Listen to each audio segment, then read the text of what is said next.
Magandang araw mga kaibigan! Alam niyo ba na may espesyal na araw para sa ating mga bata? Ngayong darating na January 18, 2026, kasabay ng kapistahan ng mahal na Santo Niño, ating ipagdiriwang ang Holy Childhood Sunday!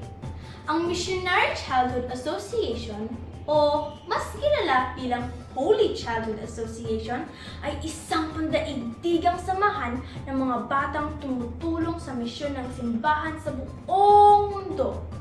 Tayo ay bahagi ng Holy Childhood Association, mga batang kasama sa misyon ng simbahan. Kaya ang ating motto ay Mga batang nagdarasal para sa kapwa-bata, mga batang nag-eebanghelyo sa kapwa-bata, at mga batang tumutulong sa kapwa-bata. Sa pamamagitan ng dasal, pagbabahagi at pagmamahal, makatutulong tayo sa ibang bata dito sa Pilipinas at sa buong mundo. Tayo ay may magagawa sa misyon ni Jesus. Tulad ng mahal na Santo Niño, tinatawag tayong magmahal, maglingkod, at magbahagi.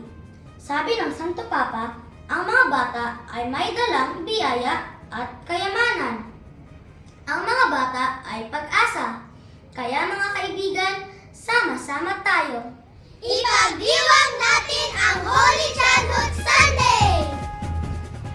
Tayong lahat ay inaanyayahang mag-alay ng panalangin at sakripisyo at love offering. Magkakaroon ng special collection sa araw na ito sa mga simbahan. Ang anumang tulong na inyong maibabahagi, espiritual, moral, pinansyal, ay ilalaan sa mga programa para sa mga batang nangangailangan sa iba't ibang bahagi ng Pilipinas at mundo.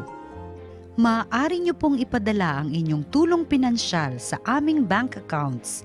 Account name, Pontifical Mission Societies of the Philippines Incorporated. Pwede rin pong magpadala ng ambag gamit ang aming PayMaya QR code.